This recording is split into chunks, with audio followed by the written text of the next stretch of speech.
Hello everyone, कैसे हो आप लोग। आई होप आप लोग सभी बहुत ही ज्यादा अच्छे होंगे एंड गेयर अप होंगे आज के सेशन के लिए। आज हम लोग डिस्कस करने वाले हैं अगेन अनदर टाइम 2500 एमसीक्यू का एक और सेशन मैं आपके सामने लेकर आ गया हूं। This session is very very important for all the upcoming exam in 2022, whether is CDS, CAPF, JKS 2022 का प्रीलिम्स का एग्जाम और any other state PCS, NT that is नायब तहसीलदार का एग्जाम। इसके अलावा कोई भी और एग्जाम है, these are very very important questions out there and these are all previous year questions. Therefore make sure कि इस वीडियो को आप एंड तक देखें and get to know a lot of things which are really really important. So let's start off with this video with a bang.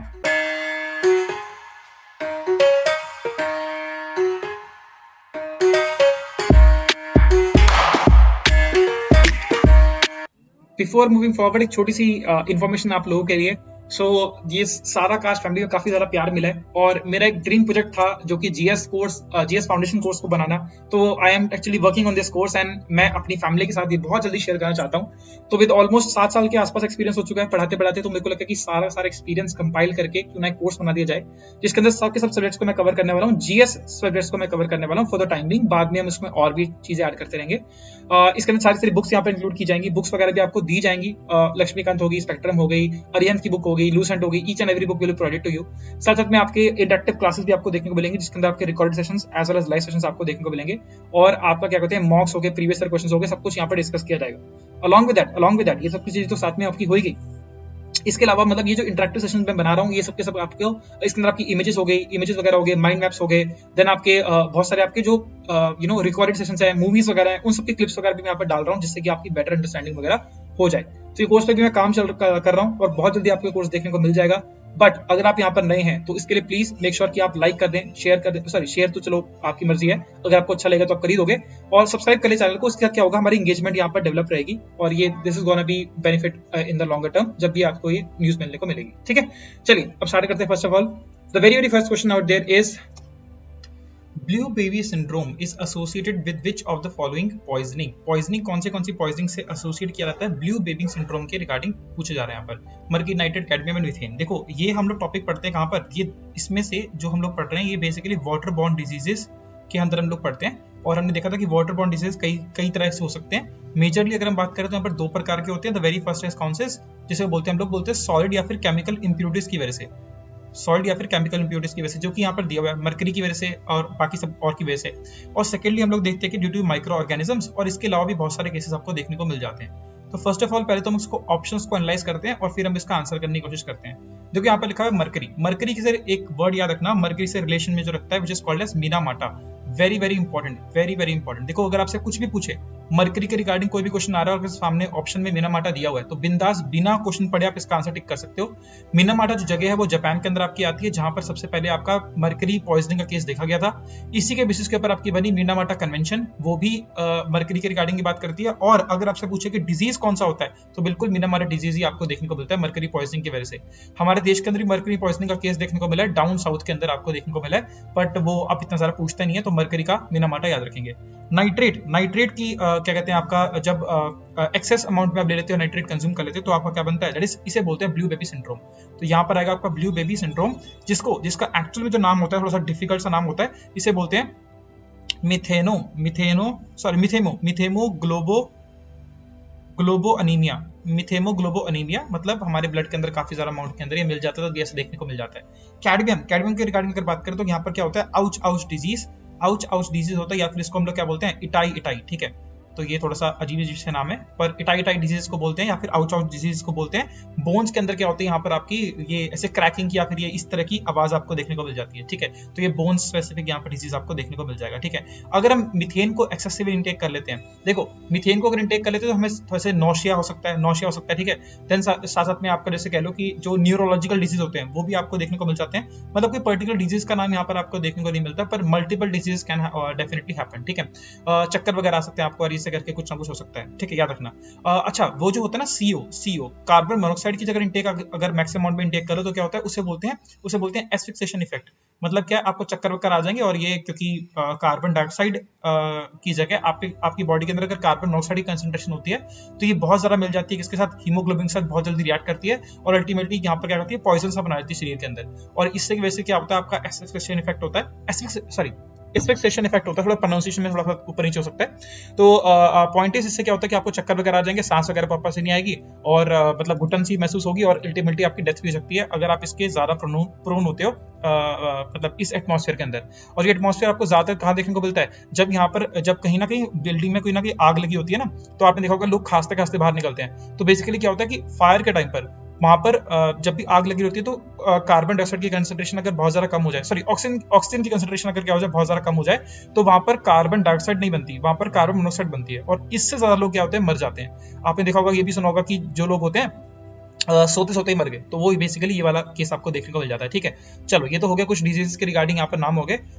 इसके अलावा देखो और भी होते हैं, फॉर एग्जांपल फ्लोरीन से होता है फ्लोरोसिस, फ्लोरीन से होता है फ्लोरोसिस, ठीक है, जो दांत झड़ जाते हैं, ठीक है, फ्लोरीन की कमी से फ्लोरोसिस होता है। देन आपने सुना होगा आर्सेनिक, ये भी बहुत क्वेश्चन कई बार पूछा गया। आर्सेनिक की वजह से क्या होता है कि आपका पार्किंसन डिजीज होता है, वेरी वेरी इंपॉर्टेंट, ठीक है, Parkinson disease, this is very very important, ठीक है, वेरी वेरी इंपॉर्टेंट, ठीक है। ब्लैक फुट डिजीज वगैरह भी इसको बोलते रहते हैं। और अगर माइक्रो ऑर्गेनिज्म की बात करें तो यहाँ पर आपके कई सारे डिजीज आपको देखने को मिलते हैं। फॉर एग्जांपल आपको टाइफाइड हो गया, कॉलेरा हो गया, जॉन्डिस जिसको हम लोग हेपेटाइटिस ए भी बोलते हैं, ठीक है। देन आपका हो गया पोलियो हो गया, देन आपका प्रोटोजोआ डिजीज होता है जिसे बोलते हैं अमीबायोसिस। तो these are all disease which are very very important for examination perspective. Disease वाला टॉपिक आप वैसे भी पढ़ के चले जाना साइंस के अंदर। मैं कोशिश करूंगा कि आने वाले जो टॉपिक्स हैं, आने वाले जो हमारे लेक्चर्स हैं इन 2500 MCQ वाली सीरीज के अंदर, उसमें बहुत सारे क्वेश्चंस को सॉल्व करने की यहाँ पर कोशिश करूँ, ठीक है। चलो आगे बढ़ते हैं, नेक्स्ट क्वेश्चन। तो the region lying between tropic of Cancer, tropics of Cancer and Capricorn, सीधा पूछा गया। तो ट्रॉपिक्स वाले एरिया के बीच में जो रीजन लाई होता है उसे क्या बोलते हैं? देखो इसके लिए मैंने डायग्राम यहाँ पर रखा है आपके सामने। तो देखो अगर हम इसको सिंपल हम लोग ये क्या कर ले, अर्थ मान ले, ठीक है। तो यहाँ पर थोड़ा सा क्लासिफिकेशन करने की कोशिश करते हैं। सबसे पहले यहाँ पर बिल्कुल सेंटर के अंदर यहाँ पर एक लाइन को हम कट करें, these all are imaginary lines, ठीक है। तो इसे क्या बोलते हैं, अपन बोलते हैं इक्वेटर, जिसको हम लोग क्या बोलते हैं 0 डिग्री लैटिट्यूड या लॉन्गिट्यूड। ये बहुत सारे लोगों को कंफ्यूजन होती है, तो याद रखना। देखो ये जो लंबे वाले होते हैं, हम लेंथ ऐसे मेजर करते हैं ना, मतलब हाइट मेजर करते हैं, तो हाइट से आप याद रखना कि लॉन्गर बोलते हैं, कि यार he is longer than me, he is longer than that, ठीक है। तो लॉन्गिट्यूड होती है ये वाली, और ये स्लैश वाली जो होती है इसे बोलते हैं लैटिट्यूड बोलते हैं, ठीक है। तो ये क्या हो जाएगा 0 डिग्री लैटिट्यूड जो कि होता है इक्वेटर होता है। देन सर आपके इसके ऊपर 23.5 डिग्री नॉर्थ और 23.5 डिग्री साउथ, 23.5 डिग्री साउथ, इन दोनों के बीच में जो एरिया आता है इसको हम लोग क्या बोलते हैं, इसको हम लोग बोलते हैं ट्रॉपिक्स बोलते हैं। और ट्रॉपिक्स की जो लिमिट मार्क करता है, या फिर कह लो ट्रॉपिकल जोन कहते हैं, ऐसे कह लो ट्रॉपिकल जोन कहते हैं, ठीक है। ये मतलब ये वाला सारा एरिया, ठीक है। और इसी के कई सारे और भी क्या कहते हैं, मतलब इसके नाम है। फॉर एग्जांपल जो ICTZ रहता है, इंटर ट्रॉपिकल कन्वर्जन जोन, वो भी यहाँ पर आपको, sorry inter conversion tropical zone जो भी है, तो ये आपको बेसिकली इसी रीजन में आपको देखने को मिलता है। इसी रीजन को हम लोग क्या बोलते हैं, इसी रीजन को हम लोग टोराइड जोन भी बोलते हैं, टोराइड जोन भी बोल देते हैं, वेरी वेरी इंपॉर्टेंट, ठीक है। और ये क्या करता है, ये डिमार्केट करता है यहाँ पर, जैसे इस साइड पर ये ट्रॉपिक जोन इसलिए बोलते हैं, ट्रॉपिकल जोन इसलिए बोलते हैं बिकॉज ये ट्रॉपिक्स को मार्क करता है। और ये यहाँ पर क्या आता है 20.5 डिग्री नॉर्थ के अंदर बोलते हैं, इसे बोलते हैं ट्रॉपिक ऑफ कैंसर, और नीचे वाले को हम लोग बोलते हैं ट्रॉपिक ऑफ कैप्रिकॉर्न, ठीक है, वेरी वेरी इंपॉर्टेंट, ठीक है। अच्छा ये क्या आ गया, देखो इस इक्वेटर से ऊपर वाला जो हाफ है इसे हम लोग क्या बोलेंगे, नॉर्दर्न हेमिस्फीयर, और इसको नीचे को बोलते हैं हम लोग बोलते हैं सदर्न हेमिस्फीयर, ठीक है। ये ऊपर क्या आ गया आपका नॉर्थ पोल, और ये नीचे क्या आ गया आपका साउथ पोल, आपको देखने को मिल जाता है। ये हो जाएगा सर आपका 90 डिग्री साउथ, और ये हो जाएगा आपका 90 डिग्री नॉर्थ, ठीक है, 90 डिग्री नॉर्थ, ऑलराइट। अब यहाँ पर एक और यहाँ पर लाइन आती है, ठीक है, this line is called as, ये क्या मार्क करती है, यहाँ पर क्या आते हैं आपकी, ये आता है आर्टिक सर्कल, ये आता है आपका आर्टिक सर्कल, और ये आता है आपका एंटार्टिक सर्कल, ठीक है, एंटार्टिक सर्कल, ओके। तो ये आपका कितना आता है, ये आपका 66.5 डिग्री साउथ और 66.5 डिग्री नॉर्थ के अंदर रिस्पेक्टिवली आपको देखने को मिल जाएगा। अब जरा थोड़े से और जोन भी देखते हैं जो कि यहाँ पर आपके मेंशन किए हुए हैं। यहाँ पर मेंशन किया सब ट्रॉपिकल जोन, थोड़ा सा और देखते हैं जरा। देखो ये जो होता है ना आर्टिक सर्कल, सॉरी ये तो गया आपका ट्रॉपिक, मैं इसको कवर करता हूँ यहाँ पर, ये है आपका ट्रॉपिक्स, ठीक है। अच्छा एक मिनट इसको रब कर दो, थोड़ा सा भी कंफ्यूजन हो जाएगी इसलिए क्लियर कर रहा हूँ, ठीक है। यहाँ पर देखो ये आपका आ गया आर्टिक सर्कल, और इसके ऊपर क्या आ गया आपका, ये आर्टिक के ऊपर क्या आता है आपको यहाँ पर पोल्स देखने को मिलते हैं, तो इसको बोलते हैं हम लोग बोलते हैं पोलर जोन, इसको हम लोग क्या बोलते हैं पोलर जोन यहाँ पे ऑप्शन में नहीं मेंशन, पर पोलर जोन बोलते हैं, या फिर इसे फ्रिजिड जोन भी बोलते हैं, ठीक है। तो सेम यहाँ पर भी क्या आ जाएगा, यहाँ पर आपका आ जाएगा पोलर जोन, ठीक है, वेरी वेरी इजी। इसके बाद सर आपका जो इसके ट्रॉपिक ऑफ कैंसर और इसके बीच में जो एरिया आ रहा है इसको हम लोग क्या बोलते हैं, इसको हम लोग बोलते हैं टेम्परेट जोन, क्या बोलते हैं इसको, टेम्परेट जोन।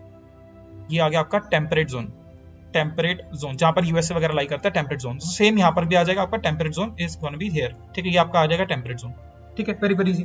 अब जो सब ट्रॉपिकल जोन है वो कहां पर आता है, वो ट्रॉपिक और टेम्परेट जोन के बिल्कुल बीच में आता है, यहाँ पर।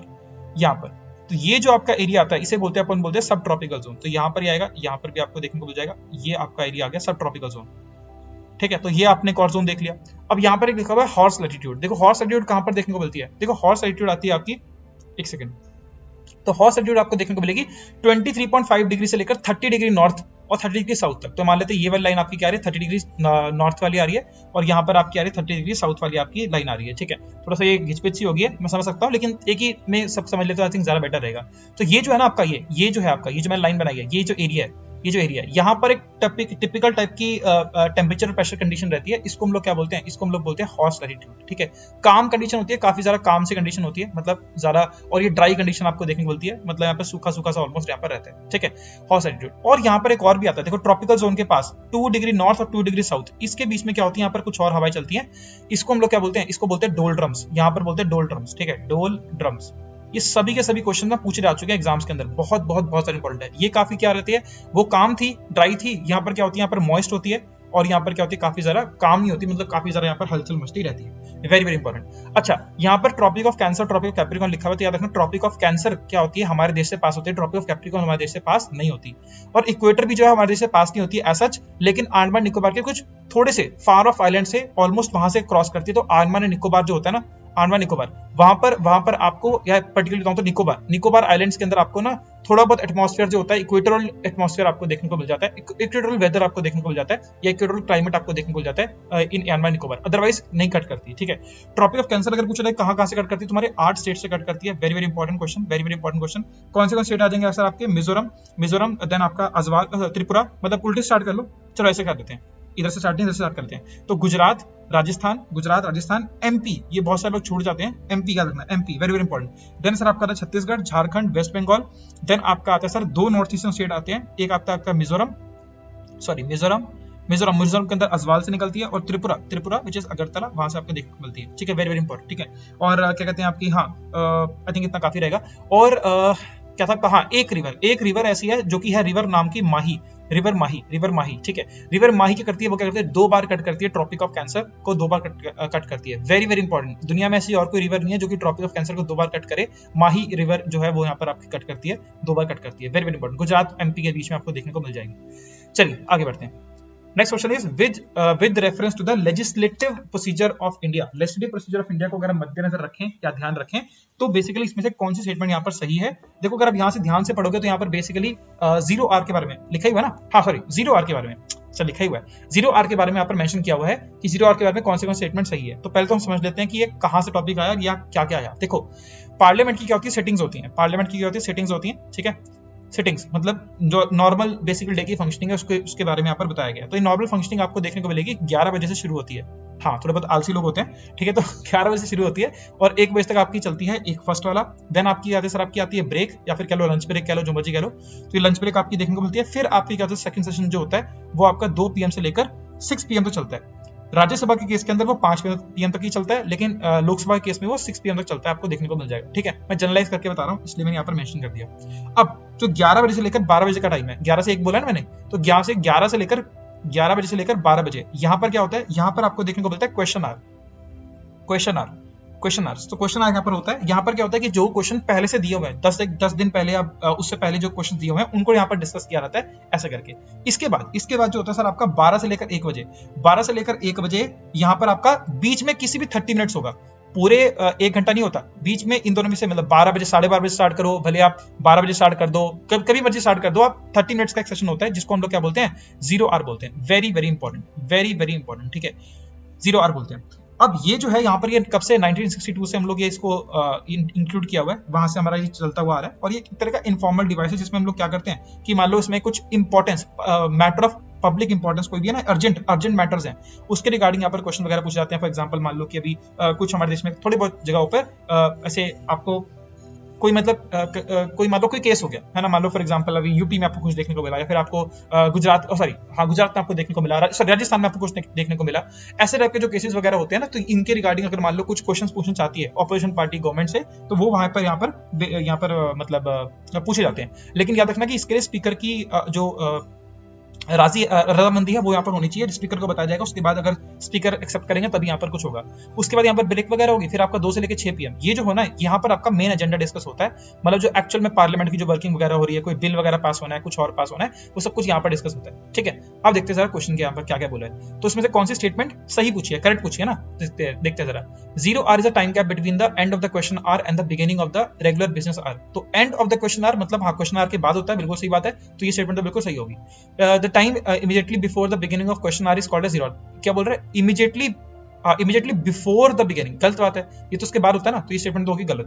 देन आपका matters of urgent importance agreed as by the chairman. Chairman मतलब ये चेयरमैन जो अपनी क्या होगी आपकी राज्यसभा के केस के अंदर आपका चेयरमैन हो गया, और लोकसभा के केस में आपका स्पीकर हो गया, वही सेम चीज बोली मैंने। Are taking up this 0 hour बिल्कुल सही बात है, statements 1 and 3 is the right and statement second is wrong आपको देखने को मिल जाएगी। वेरी वेरी इंपॉर्टेंट क्वेश्चन, ये कई बार क्वेश्चन पूछते रहते हैं, तो प्लीज इसको जरा ध्यान से देखना और या आगे बढ़ते चलो। नाउ कर्नल HS ओकलेट या ऑलकट जो भी आप कह लो, was associated with which, किसके साथ यहाँ पर एसोसिएट किया जाता है इनको। तो कर्नल HS ओकलेट ये बेसिकली स्टार्ट की थी क्या, इन्होंने स्टार्ट करी थी along with the madam Blavatsky, along with madam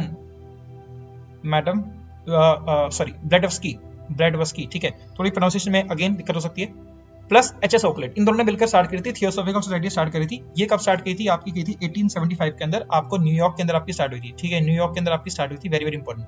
अब इसकी जो एक विंग है जो उसका था थियोसॉफिकल सोसाइटी ऑफ इंडिया, अगर आपसे पूछे कि थियोसॉफिकल सोसाइटी ऑफ इंडिया की कौन फाउंडर थी या फिर किसने एसोसिएट किया जाता है, तो उनका नाम क्या आएगा आपका, एनी बेसेंट नाम आएगा, बिकॉज एनी बेसेंट ने क्या कहते हैं इसको यहाँ पर हेड किया था और यहाँ पर ये काम किया था, मतलब इसके रिगार्डिंग काम किया था।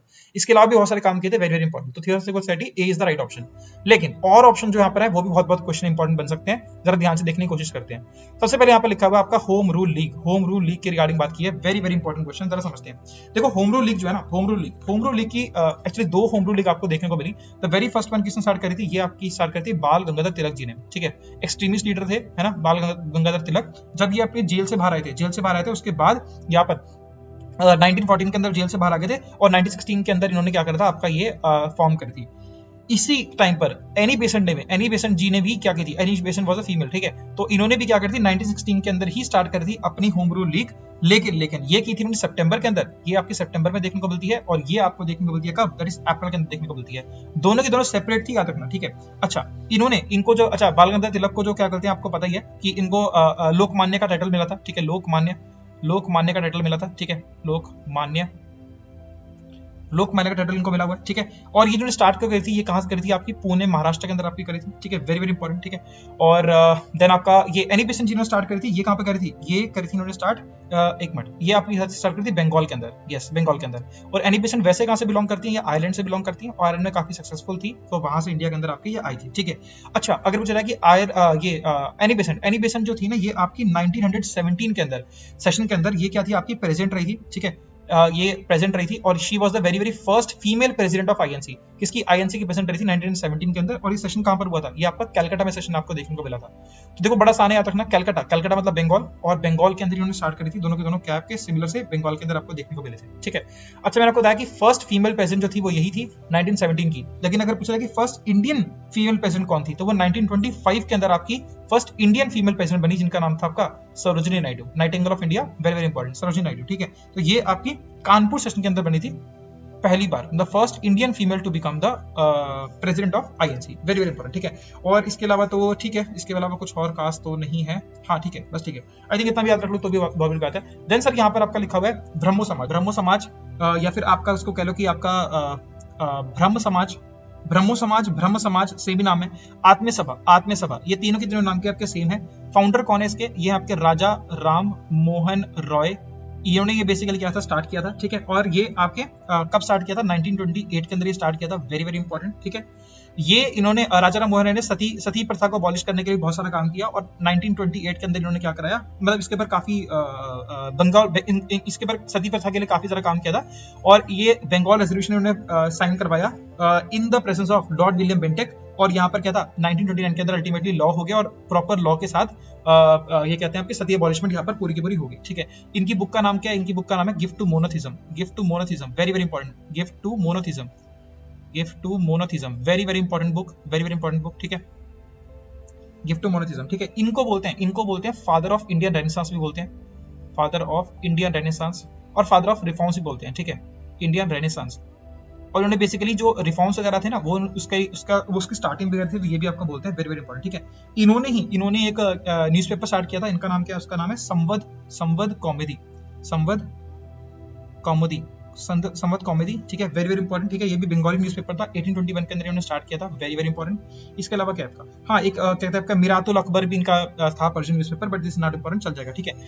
इनको ना क्या कहते हैं आपका राजा, ये जो राजा है ना, राजा कहाँ गया आपका, राजा राम मोहन राय, यहाँ पे लिखा ना राजा, तो राजा वाला टाइटल था, इसको किसने दिया था, ये अकबर टू ने इनको दिया था, अकबर टू ने इनको क्या था, टाइटल दिया था, वेरी वेरी इंपॉर्टेंट, ठीक है। अब यहाँ पे लास्ट रह गया, इसको भी देख लेते हैं, सर्वेंट्स ऑफ इंडियन सोसाइटी, थोड़ा सा पेन चेंज करना पड़ेगा।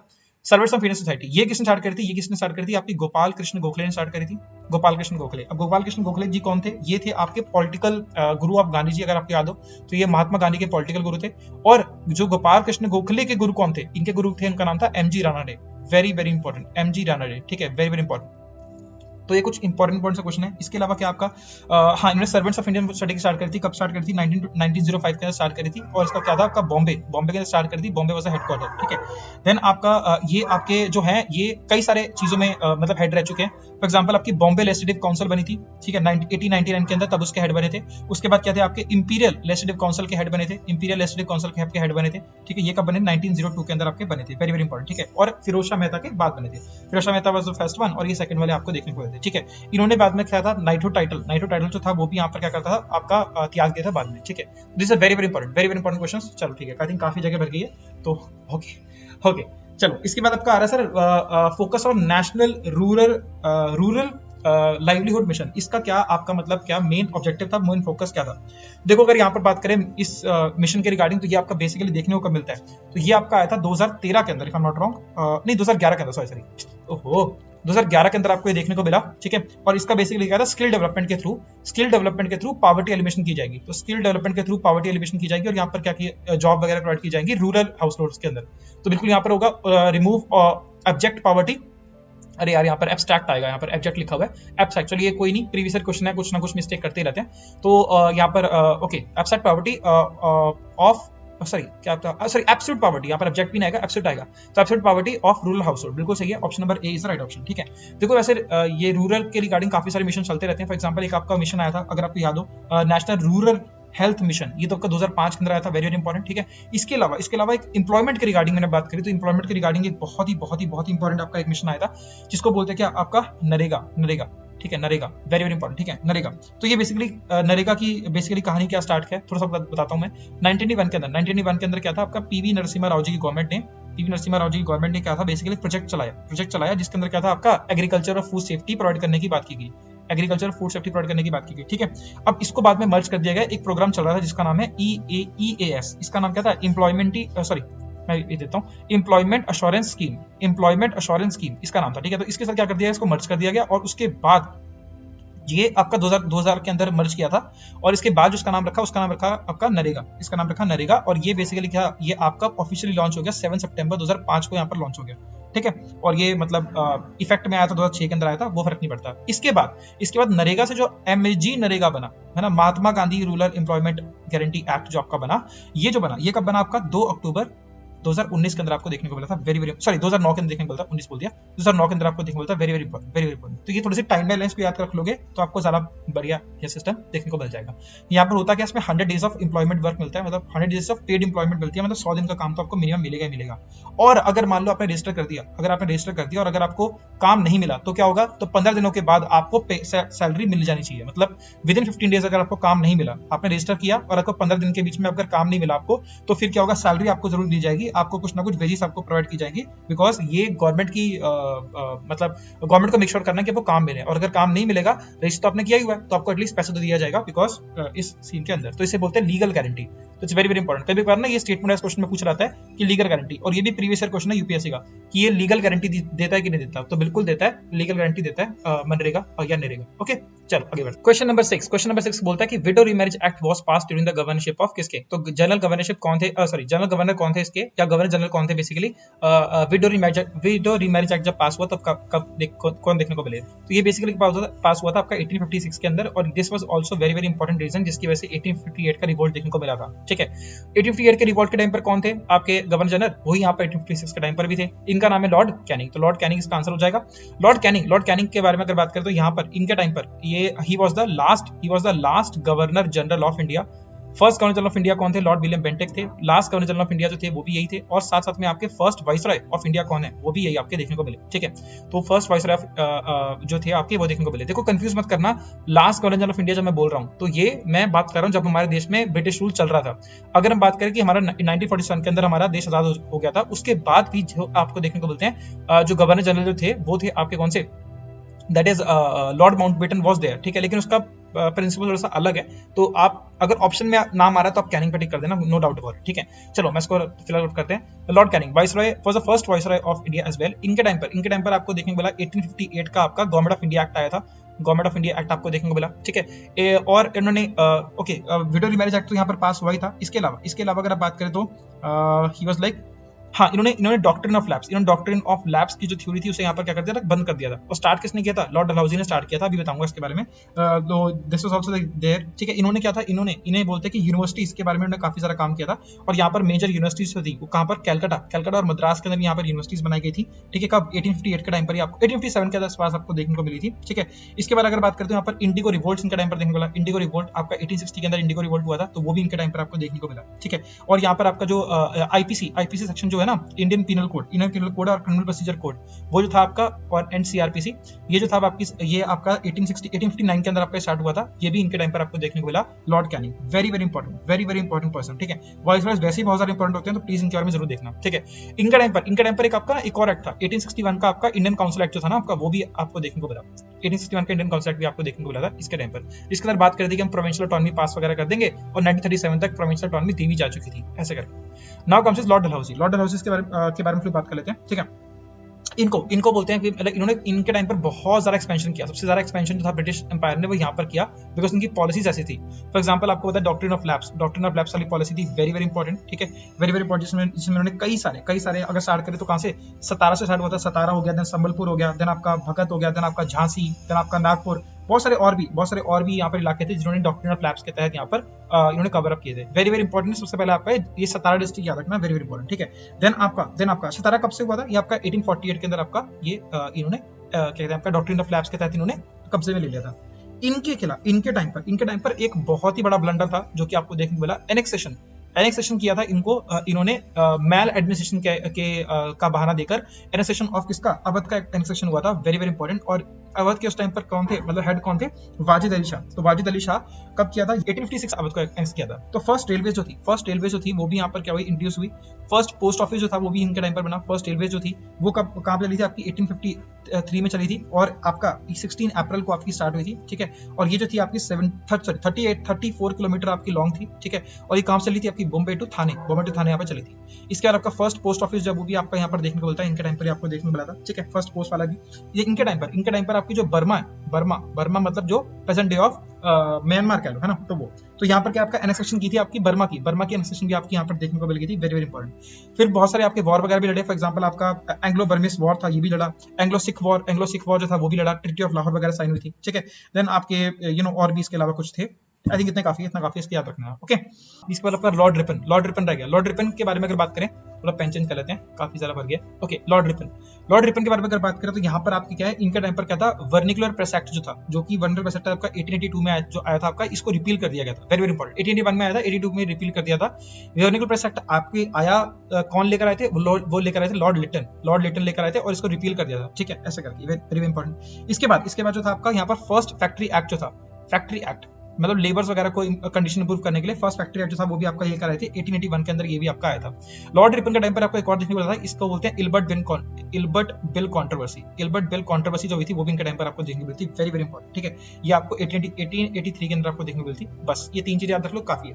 देन सर आपका लॉर्ड वॉरेन हेस्टिंग, ये तो आपको पता है फर्स्ट गवर्नर ऑफ बंगाल जो थे, फर्स्ट गवर्नर ऑफ बंगाल जो थे वो आपके थे वॉरेन हेस्टिंग्स थे। ठीक है, वॉरेन हेस्टिंग्स थे, और इनका जो कार्यकाल था वो था आपका 1774 से लेकर आपका 1780 1975 तक आपका चला था कार्यकाल, और इसी के बीच में आपका आया था 1773 का रेगुलेशन एक्ट। 1773 का रेगुलेशन एक्ट, बहुत सारे काम होते हैं इसके अंदर। सुप्रीम कोर्ट के बनाने की बात की थी, जो कि आपका 1774 के अंदर आपका बना। कहाँ पर बना? आपका फोर्ट विलियम के अंदर बना, जो कि आपका फोर्ट विलियम, जो कि आपका बंगाल में देखने को मिलता है। ठीक है, इसके अंदर बात किया कि गिफ्ट वगैरह, ब्राइब वगैरह नहीं लेंगे, वेरी वेरी इंपॉर्टेंट। ठीक है, इसके अलावा बहुत भी चीजें और भी, मतलब गवर्नर की पोजीशन को यहाँ पर एस्टैब्लिश किया गया, और भी काफी सारे यहाँ पर काम किए थे, वेरी वेरी इंपॉर्टेंट। ठीक है, रेगुलेशन एक्ट बहुत ज्यादा इंपॉर्टेंट है, सुप्रीम कोर्ट तो याद रख लेना, बहुत बहुत बहुत इंपॉर्टेंट। ओके, चलो आई थिंक काफी है, आगे बढ़ते हैं। तो क्या बोल रहा है आपका next, right of children to free and compulsory education act applies to children in the age of group of com. ये पूछ रहे हैं। देखो यार, ये भी बहुत ज्यादा आसान क्वेश्चन है। आप सिंपल, ये क्वेश्चन मतलब वैसे तो बहुत इजी है, आप लोग इसका अटेम्प्ट, इसका आंसर कर भी चुके होंगे अभी तक, लेकिन स्टिल मैं इसका थोड़ा सा समझाने की कोशिश करता हूँ। देखो, जो आपकी जो अमेंडमेंट थी, कौन सी, 86th अमेंडमेंट ऑफ 2002, इसके अंदर आपकी 3 चीजें ऐड हुई थी, ध्यान से समझना। 3 चीजें ऐड हुई। एक आपका चेंज हुआ था फंडामेंटल राइट के अंदर, एक आपका मतलब एक फंडामेंटल राइट इंट्रोड्यूस हुआ था, देन आपका एक आया था डीपीएसपी के अंदर एक चेंज आया था, और आपका एक जो था इंक्रीमेंट किया गया था किसके अंदर, that is in the fundamental duties. तो देखो, ये जो है आपका फंडामेंटल, एक पहले समझते हैं डीपीएसपी। तो क्या था ना, पहले मेंशन किया गया था कि जो ये एजुकेशन है ना, राइट टू एजुकेशन एक तरह से समझ लो, राइट टू एजुकेशन जो है, या फ्री एंड कंपल्सरी एजुकेशन जो है चिल्ड्रन के लिए, वो कब से 6 से 14 साल के बच्चों के लिए यहाँ पर क्या है आपका डीपीएसपी में आता था। लेकिन बाद में क्या किया गया, अंडर दिस इस अमेंडमेंट के अंदर क्या किया गया, चेंज किया गया, और जो 6 से 14 साल वाला जो क्लॉज है डीपीएसपी में जो मेंशन है, इसे यहाँ पर रिमूव करके क्या कर दिया गया, 0 से 6 साल का कर दिया गया। अब 6 से 14 साल वाले बच्चे कहाँ जाएंगे, तो ये जो है आपके गए यहाँ पर 6 to 14 ईयर्स ऑफ एज के लिए फंडामेंटल राइट बन गया, जिसको बोलते हैं आपका राइट टू एजुकेशन वाला बना। ठीक है, और राइट टू एजुकेशन एक्ट जो था वो लेटर ऑन आपका 1 अप्रैल से यहाँ पर स्टार्ट हो गया। बताओ जरा मुझे कब, मुझे बताओ, राइट टू एजुकेशन एक्ट जो था वो कब, किस ईयर के अंदर आपका स्टार्ट हुआ था? 1 अप्रैल वाज द डेट। ठीक है, तो आप लोग ये मुझे मेंशन करो आरटीई के बारे में। अब जो फंडामेंटल ड्यूटी थी यहाँ पर क्या था कि ये डाल दी कि जो पेरेंट्स की ड्यूटी है, parents will have to make sure कि उनके जो बच्चे हैं वो जाकर क्या करें, आपके स्कूल्स वगैरह में जाके पढ़ें। और ये जो थी 11th फंडामेंटल ड्यूटी यहाँ पर ऐड की गई थी इसके अंदर। तो पहले से 10 फंडामेंटल ड्यूटी ऑलरेडी एग्जिस्ट कर रही थी, लेकिन 11th फंडामेंटल ड्यूटी, जो कि इसको बोलते हैं के वाला पार्ट जो है, वो यहाँ पर ऐड किया गया। It is duty of every parent to send their child to school for education, and ये आपको देखने को मिलता है। तो मेजर आप याद रखना कि यहाँ पर बोल रहा है कि राइट टू एजुकेशन एक्ट के रिगार्डिंग यहाँ पर मेंशन कर रहा है ना, एक्ट के रिगार्डिंग मेंशन कर रहा है। तो याद रखना ये 6 to 14 ईयर्स ऑफ एज यहाँ पर लिखा हुआ है। चलो आगे बढ़ते हैं। ये क्वेश्चन बहुत ज्यादा आसान क्वेश्चन है। क्या बोल रहा है कि फंडामेंटल ड्यूटीज ऑफ सिटीजन जो है यहाँ पर, इसके रिगार्डिंग यहाँ पर कौन सी स्टेटमेंट इज और not among the following, not मतलब किसमें से कौन सी सही नहीं है। तो देखो पहले थोड़ा सा बात कर लेते हैं फंडामेंटल ड्यूटीज के रिगार्डिंग। तो फंडामेंटल ड्यूटीज का जो कॉन्सेप्ट है, ये बेसिकली आपको कहां देखने को मिलेगा, ये आपको पार्ट 4A के अंदर देखने को मिलेगा। पार्ट 4A के अंदर आपको देखने को मिलेगा, और यहाँ पर आर्टिकल कौन सा है, आर्टिकल नंबर 51A आपको देखने को मिल जाएगा। ठीक है, ये कब आया था, ये कॉन्सेप्ट जो था हमने यूएसएसआर से लिया था, यूनाइटेड सोशलिस्ट सोवियत रिपब्लिक, जो कि आपका 1921 के अंदर टूट गया था, वहां से हमने कॉन्सेप्ट लिया था। ठीक है, ओके, तो यूएसएसआर से लिया था कॉन्सेप्ट, अभी प्रेजेंट डे रशिया भी कह सकते हो। ओके, तो ये जो कॉन्सेप्ट था, ये आपका स्वर्ण सिंह कमेटी एक कमेटी थी, इसकी रिकमेंडेशन के ऊपर ये आपका बना था। ठीक है, ये कॉन्सेप्ट यहाँ पर देश में अडॉप्ट किया गया था। ठीक है, बेसिकली अडॉप्ट कब किया गया था, ये आपका 42nd constitutional amendment act of 1976 के अंदर अडॉप्ट किया गया था, और हमने 10 फंडामेंटल ड्यूटीज हमने क्या करी थी, आपकी यूएसएसआर ने ली थी।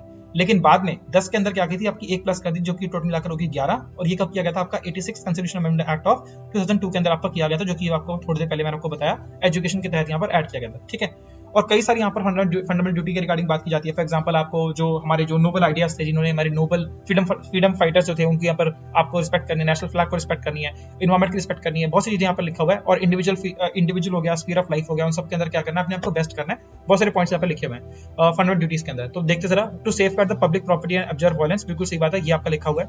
और देन यहाँ पर बोला कि to value and preserve the rich heritage of our composite culture, बिल्कुल सही बात है, ये भी आपका मेंशन है। ठीक है, to protect and improve the natural environment including forest, lakes, rivers, wildlife, बिल्कुल सही बात है, ये भी यहाँ पर बोला गया, बिल्कुल सही बात बोला गया। To aid and assist the differently abled person, ऐसा यहाँ पर कुछ मेंशन नहीं है, डायरेक्टली तो कुछ मेंशन नहीं है। हाँ, हमें तो लोगों की हेल्प करनी है, कंपैशन रखना है, वो सब कुछ यहाँ पर मेंशन किया हुआ है, लेकिन डायरेक्टली ऐसा पॉइंट यहाँ पर कोई मेंशन नहीं किया हुआ। तो option number 4 will be the right option. ठीक है, नॉट पूछा है, इसलिए आपका ऑप्शन नंबर 4 इसका सही आंसर हो जाएगा। ठीक है, चलो आगे बढ़ते हैं। नेक्स्ट, इब्न बतूता जो थे, ठीक है, ऐसे कहते हैं। तो ये किसके टाइम पर आपको देखने को मिलता है, किसके रेन पर आपके आए थे? तो ये वेरी वेरी इंपॉर्टेंट क्वेश्चन है। और ये इब्न बतूता के बारे में अगर बताऊं तो आपको, इब्न बतूता कहां से बिलोंग करते थे? ये बेसिकली आपके कहां से बिलोंग करते थे? ये आपके मोरक्को से, ये एक आपके मुस्लिम एक्सप्लोरर थे। ही वाज मुस्लिम एक्सप्लोरर, और ये कहां से आके आए थे? मोरक्को से आए थे। मोरक्को मोरक्को से आए थे। देखो मोरक्को वही जगह है जो जो जो जहां से आपकी नोरा फतेही आती है, ठीक है, तो इतना तो याद रख लेना, अब तो रिलेट कर पाओगे आप। इनकी बहुत पॉपुलर बुक है जिनका बुक का नाम क्या है आपका, रिहाला, रिहाला करके इनकी बुक का नाम है, और रिहाला जो है इनका एक्चुअली में गांव का नाम है, ठीक है, वहां पे उन्होंने रखा है। And he was a very very most famous scholar of his time. ये किसके टाइम पर आए थे, आपके मोहम्मद बिन तुगलक के टाइम पर आपको देखने को मिले थे। मोहम्मद बिन तुगलक जो थे आपके सेकंड नंबर पे, सबसे पहले आपके घियासुद्दीन तुगलक ने इसकी स्टार्ट करी थी, कब 1320 से लेकर स्टार्ट की थी ये तुगलक डायनेस्टी स्टार्ट करी थी, और तुगलक डायनेस्टी जो थी वो 14 से 14 तक यहाँ पे चली, ठीक है। सबसे पहले आपके आए थे कौन से, दैट इज घियासुद्दीन तुगलक, जिनका नाम था आपका घाजी मलिक भी बोलते थे इनको, गाजी मलिक के नाम से भी जिनको जानते थे, ठीक है। इन्होंने बेसिकली क्या था, Tughlaqabad very very important, Tughlaqabad था, इन्होंने अपने टाइम पर स्टैब्लिश कराया, और इन्होंने स्टार्ट किया था कैनाल सिस्टम ऑफ इरिगेशन का भी स्टार्ट किया था, पर ज्यादा कुछ काम कर नहीं पाए। उसके बाद आप क्या है, Mohammad bin Tughlaq, he was the most famous person out there, because इनको बोलते हैं wise and fool king, wise and fool king इनको बोलते हैं, वाइज एंड फूल किंग इनको बोलते हैं, बिकॉज उनके डिसीजन तो थे बड़े इंटरेस्टिंग से थे, लेकिन बाद में सारे फेल से हो गए, ठीक है। इनके टाइम पर जो थी ना, दिल्ली से कैपिटल शिफ्ट करके कहां पे चली गई थी, दैट इज दियोगिर इनका कैपिटल बना दी गई थी, ठीक है। और इसको कई से नाम से जाना जाता है, इसको देवगिरी भी बोल देते हैं, इसको दौलताबाद भी बोल देते हैं, ठीक है, दौलताबाद बोल देते हैं, ठीक है। इनके टाइम पर, मोहम्मद बिन तुगलक के टाइम पर आपके एक जो फूड वगैरह, ठीक है, तो फूड वगैरह के ऊपर क्या थे, आपके हैवी टैक्सेस वगैरह इंपोज कर दिए थे, लेकिन बाद में इसी को काउंटर करने के लिए जो लोग वगैरह हैं, मतलब जो फार्मर्स वगैरह हैं, उनको लोन दिए थे, जिसको बोलते हैं सोनधार, ठीक है, सोनधार करके इन्होंने लोन स्टार्ट किया था, वेरी वेरी इंपॉर्टेंट, ठीक है, एग्रीकल्चर लोन कह लो, ठीक है। और इसका डिपार्टमेंट बनाया था जिसे बोलते हैं दीवाने को ही करके, इनका एक सेपरेट डिपार्टमेंट भी था जो इन्होंने बनाया था। इन्होंने जो सैलरी इन्होंने पहली बार क्या थी, कैश में देनी स्टार्ट करी थी, वेरी वेरी इंपॉर्टेंट, ठीक है। और टोकन करेंसी वगैरह भी इन्होंने बनाई थी, साथ में इन्होंने बहुत सारे एक्सपेंशन भी करे, फॉर एग्जांपल कुराची एक्सपेंडिशन किया, मतलब ही was the very very first person जिन्होंने सेंट्रल एशिया की तरफ क्या कहते हैं एक्सपेंडिशन करने की कोशिश की थी। कुराची हो गया, खुरासान हो गया, मंगोल्स के ऊपर अटैक किया, कश्मीर के ऊपर अटैक किया, ये सब क्या थे आपके इधर देखने को मिल गया आपके, ठीक है, very very important questions out there. Then आपके सर इसके बाद आपका है फिरोज शाह तुगलक, वेरी वेरी ये भी बहुत इंपॉर्टेंट है, इनसे क्वेश्चन काफी सारे बनते हैं, ठीक है, बिकॉज जो भी इन्होंने मोहम्मद बिन तुगलक ने काम खराब किए थे, इनको यहाँ पर करेक्ट इन्होंने किया, फिरोज शाह तुगलक ने ऐसे करेक्ट किया। सबसे पहली बात तो यार देखो, फिरोज शाह तुगलक याद रखना, तो फिरोजाबाद जो था इन्होंने स्टैब्लिश कराया, वेरी वेरी इंपॉर्टेंट, ठीक है। देन जौनपुर इन्होंने स्टैब्लिश किया था। देखो जौनपुर जो है ना, वो जूना खान के नाम पर पड़ा हुआ है, लेकिन जूना खान जो था वो मोहम्मद बिन तुगलक का ही दूसरा नाम था, ठीक है। इनके कई सारे नाम थे, जूना खान इनको बोलते थे, देन को ओल्गा खान भी इनको बोलते थे, तो इनके कई सारे नाम थे, लेकिन याद रखना जौनपुर स्टैब्लिश किसने कराया, वो फिरोज शाह तुगलक ने स्टैब्लिश कराया था, वेरी वेरी इंपॉर्टेंट। अब क्योंकि बैंक खाली था तो उन्होंने बहुत सारे टैक्सेस वगैरह इंपोज करे। अब टैक्सेस जो थे वो कई सारे प्रकार के थे। पहले क्या था आपका, एक था जजिया जो था वो आपका नॉन मुस्लिम टैक्स था, मतलब जो मुस्लिम लोग हैं वो टैक्स नहीं देंगे, जो नॉन मुस्लिम है वो यहाँ पर टैक्स देंगे, ठीक है।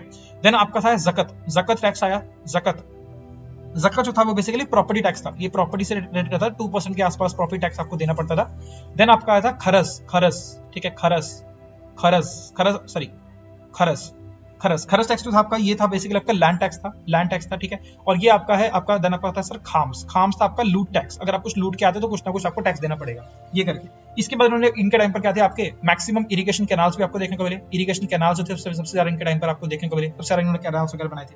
फिर उन्होंने कई सारे आपके डिपार्टमेंट्स भी बनाए, फॉर एग्जांपल दीवान खैरियत जो था वो विडोज ऑफ पुअर के लिए था, दीवान दरुल शिफा था, देन वो था आपका किसके लिए, फ्री हॉस्पिटल्स वगैरह प्रोवाइड किए। देन दीवान बंदगा था, स्लेव वगैरह थी उनके लिए किया। दीवान इश्तियाक जो था वो था आपका पेंशन वगैरह जिनको थी उनके लिए किया गया, ठीक है। और फतवा जहांदरी भी इनके टाइम पर देखने को मिला, ठीक है। और इरिगेशन कैनाल जो उन्होंने बनाए थे इसके लिए इन्होंने टैक्स लगाया था, इसके ऊपर इसे बोलते हैं हकेशर, ठीक है। ये बहुत इंपॉर्टेंट क्वेश्चन है, ठीक है, बहुत इंपॉर्टेंट क्वेश्चन है, इसलिए मैं आपको बार-बार सर कुछ ही कोशिश कर रहा हूं मेंशन करने की, रिवीजन ही आप लोगों की है ना, ऐसे करके।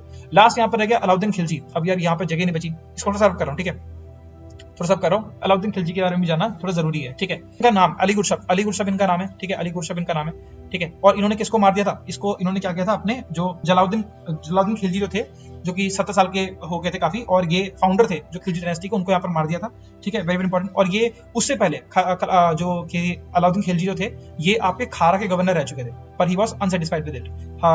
खारा के गवर्नर रह चुके थे, ठीक है।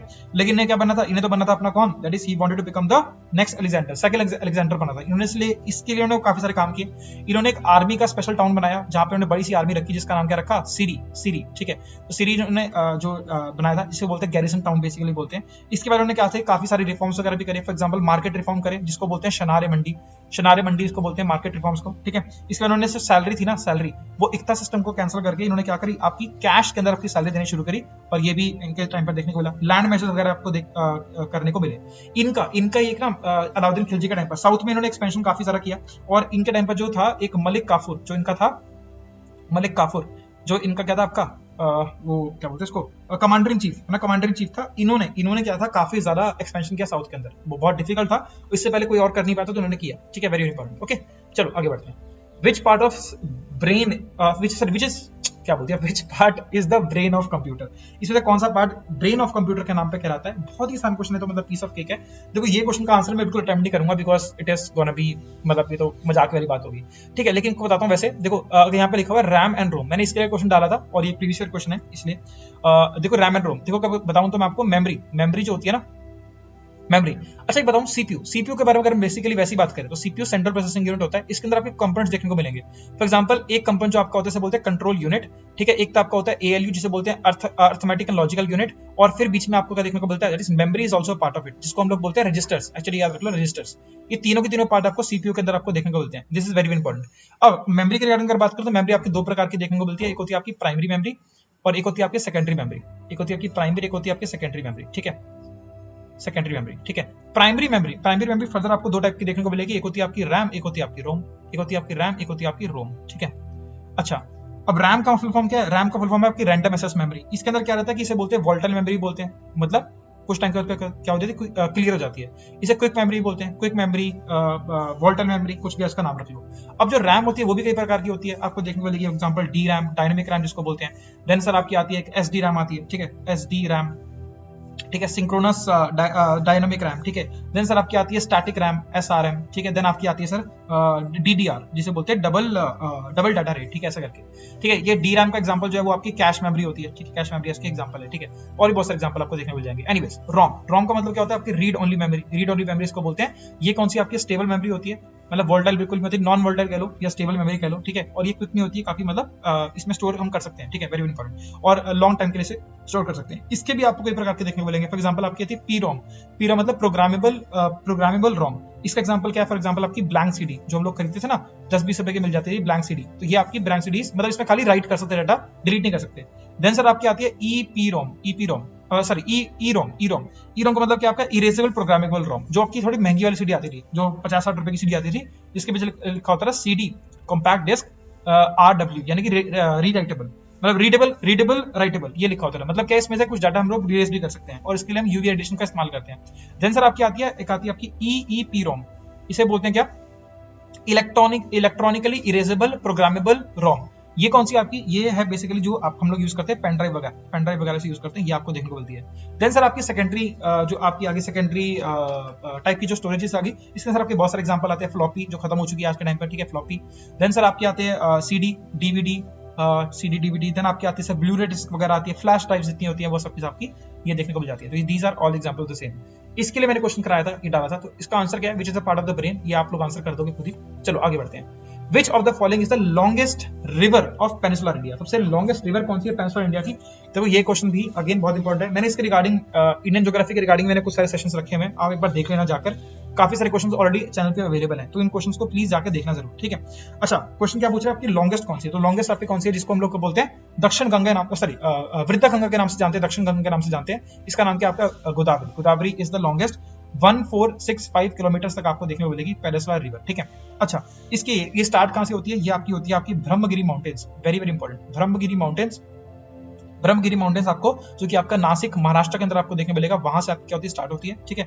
इसके ऊपर एक ना बहुत इंपॉर्टेंट, जो कि आपके तेलंगाना के बॉर्डर के ऊपर एक डैम आती है, जिसे बोलते हैं Nizam Sagar dam, very very important याद रखना, ठीक है। Okay, this is the largest as well as the longest, दोनों की ध्यान रखना, लार्जेस्ट और लॉन्गेस्ट पेनिसुलर रिवर कौन सी आपकी, Godavari is the right option. इसके अलावा क्या है आपका, हाँ, इसकी ट्रिब्यूटरीज के बारे में अगर आप थोड़ी सी बात करने की कोशिश करूं, तो यहाँ पर आपकी देखने मिलेगी Dudhganga, Penganga, Wardha, then आपकी कौन सी आपकी वेन गंगा, प्राणहिता, इंद्रावती, सबरी एंड सिलेरू, ये सब की सब कौन सी है आपकी, these are all are the left tributary. और अगर राइट ट्रिब्यूटरी की बात करें तो यहाँ पर आपकी मनेर, किन्नर स्वामी, बस ये दो ही आपकी हैं, ये मनेर, किन्नर स्वामी, और एक शायद और है आपकी मांजरा, ये सब के सब कौन सी आपकी राइट ट्रिब्यूटरी आपको देखने को मिल जाएगी, ठीक है। देन सर यहाँ पर आपका लिखा है महानदी के बारे में अगर बात करें तो यहाँ पर ये आपकी 857 किलोमीटर की आपको देखने को मिल जाती है। स्टार्ट कहां से करती है सर, आपकी स्टार्ट आपकी रायपुर छत्तीसगढ़ से आपकी ये ये इसका ओरिजिन है, रायपुर छत्तीसगढ़ से आपका ओरिजिन देखने को मिलेगा। ठीक है, इसकी भी सारा काफी सारी आती है। फॉर एग्जाम्पल इसकी मेजर ट्रिब्यूटरी के बारे में अगर मैं आपको बात करूं तो यहाँ पर आपकी ओंग रिवर आपको देखने को मिलेगी मेजर ट्रिब्यूटरी, और मतलब नॉट मेजर, मतलब इसके ऊपर जो आपकी डैम बनी हुई है, इसके ऊपर एक डैम बनी जिसका नाम है आपकी हीराकुंड डैम। हीराकुंड डैम जो आपकी हीराकुंड डैम ये जो आपकी ये आपकी क्या आपकी लॉन्गेस्ट डैम ऑफ इंडिया है, longest dam of India. Longest dam आपको देखने को मिलती है 55 किलोमीटर के आसपास आपको देखने को मिल जाती है। अगर आपसे पूछेगा हाईएस्ट डैम ऑफ इंडिया तो वो कौन सी आपकी टेहरी डैम आती है। मैंने इसके रिगार्डिंग आपको लास्ट क्लास में बताया था इसके रिगार्डिंग। ठीक है, वेरी वेरी इंपॉर्टेंट।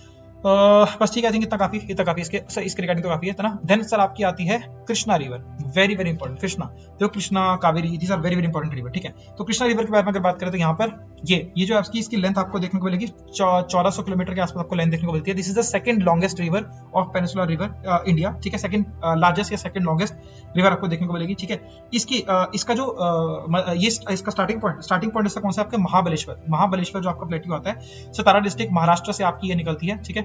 ठीक है, वेरी वेरी इंपॉर्टेंट। ठीक है, इसके अलावा क्या है इसका कुछ, हाँ ठीक है। देन सर इसकी अगर ट्रिब्यूटरी रिवर की बात करें तो बहुत बहुत इंपॉर्टेंट ट्रिब्यूटरी रिवर आपकी देखने को मिलेंगे। फॉर एग्जांपल आपकी वर्णा, पंचगंगा, दूध गंगा, देन आपकी मालप्रभा एंड तुंगभद्रा जो इसकी ना सबसे लार्जेस्ट ट्रिब्यूटरी रिवर है, वेरी वेरी इंपॉर्टेंट। और ये तुंगभद्रा रिवर वही है जहाँ पे हम्पी करके पड़ता था, और हम्पी वाज द बेसिकली क्या था, विजयनगर एम्पायर जो था उसके किनारे ही बसा था।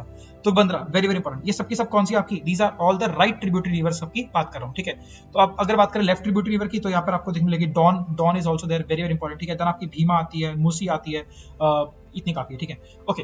देन कृष्णा रिवर के ऊपर आपके ना डैम्स भी आपको देखने को मिलेंगे। एक आपका आता है sir Nagarjuna Sagar dam, very very important. Nagarjuna Sagar dam बहुत ही ज्यादा इंपॉर्टेंट है, नागार्जुन सागर डैम। ये कई बार क्वेश्चन पूछते रहते हैं। नागार्जुन सागर डैम ये आपको देखने को मिलेगा, इसके बैंक पर आपको देखने को मिलेगा। इसके अलावा आपका सिरियासलन डैम भी आता है, सिरियासलन डैम भी आपका आता है। ठीक है, आई थिंक काफी है। और विजयवाड़ा भी जो है वो इसी नदी के किनारे आपका बसा हुआ है। देन आपकी सर आपकी नर्मदा रिवर जो आपकी आती है रिफ्ट वैली फॉर्म करती है बिटवीन कौन सी आपकी AVS अरावली विंध्या सतपुरा। तो विंध्या सतपुरा के बीच में जो आपकी रिफ्ट वैली फॉर्म करती है वो कौन सी आपकी नर्मदा रिवर है, और ये कौन सी आपकी वेस्ट फ्लोइंग रिवर है। बाकी जो सबकी सब मेंशन किया वो आपकी ईस्ट फ्लोइंग रिवर थी। ठीक है, वेस्ट फ्लोइंग रिवर आपकी है, वेरी वेरी इंपॉर्टेंट। और ये वेस्ट फ्लोइंग रिवर जितनी भी होती है वो आपकी क्या करती है, एस्टुरी फॉर्म करती है, ये आपकी एस्टुरी फॉर्म करती है। और बाकी सब जितनी रिवर है ये आपकी कौन सी होती है, डेल्टा फॉर्म करती है, वेरी वेरी इंपॉर्टेंट। ठीक है, इसके अलावा अगर बात करें तो नर्मदा रिवर के बारे में, हाँ नर्मदा रिवर के ऊपर ही आपको देखने को मिलेंगे मार्बल फॉल्स भी आपको देखने को मिलेंगे, जिसको धुआंधार फॉल्स भी बोलते हैं। This is also the largest, one of the largest falls in India out there as well.